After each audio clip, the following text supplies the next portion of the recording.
It was the day before the holiest day of the year in the Jewish calendar, Yom Kippur. A certain chassid was going about his business when he saw a commotion coming from down the street. He went to see what was going on, and he found out that there was a Jewish family that had failed to pay their rent. Back in those days, it wasn't just that they evicted you if you failed to pay your rent. They actually locked you down in the basement cellar, and they kept you there until you came up with the funds. This Jew was beside himself. He went up to the landlord. How can you do this? A Jewish family before the holiest day of the year, they need to pray, they need to be in synagogue. What will it take for you to let them go? The landlord said, they owe me 300 ruble. Unless you come up with 300 ruble in the next few hours, they're going to be in that cellar. So, having no other choice, the Jews started going from door to door, begging people to show compassion to this family. It's a major good deed to have redemption of captives. After all was said and done, he had about 100 ruble. The people in his town were very generous, but they also weren't that well off. So he had another idea.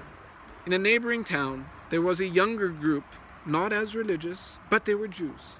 And he knew that every Jew, deep down, feels a connection to every other Jew. Surely something inside of them will be spoken to when he goes and tells them of the story.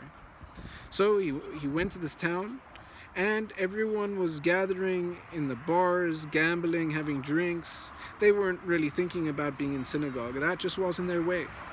So he went to one of the bars, came to the first table, and he says, guys, this is the story. I need some money to free this Jew and his family. They said, nah, stop bothering us, no soliciting, we're having a good time, don't tell us your sad stories. And he begged and he begged. Finally, one of the guys sitting at the table came up with an idea. He said, look, he took a cup, a big cup, filled it to the brim with vodka, and he says, if you drink this cup, I'll give you the 100 ruble you're asking for. Full cup of vodka, that's bound to make anyone drunk.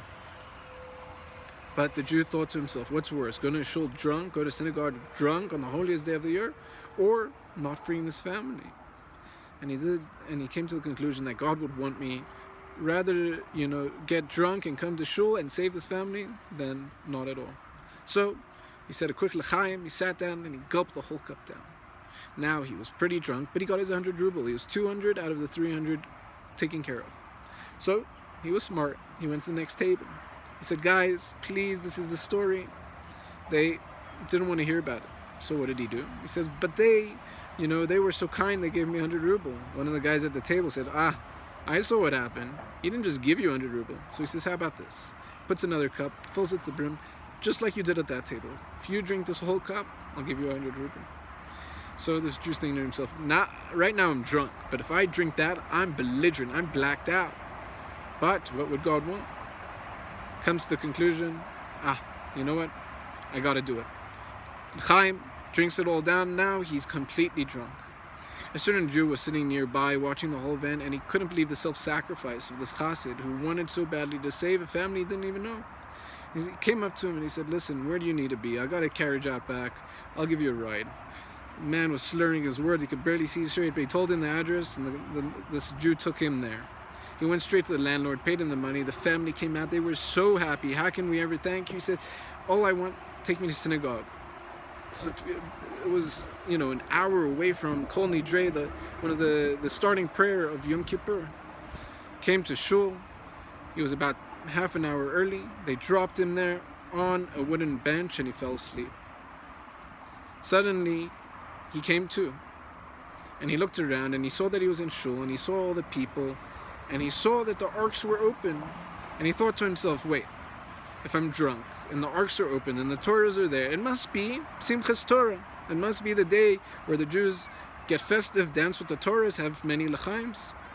So he jumps up, and he starts screaming in celebration, and he grabs the Torah from the ark, and he starts dancing with it. You gotta understand, this is one of the most solemn days, and everyone's looking at him like he's crazy.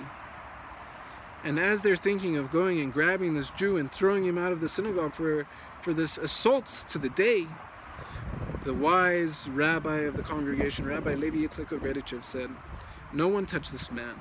You see, the way it works is we ascend as we come into Elul, the month preceding the high holidays. And from there we do the inward work until Rosh Hashanah we come to a higher level. And then from Rosh Hashanah again we ascend yet higher into Yom Kippur, the holiest day.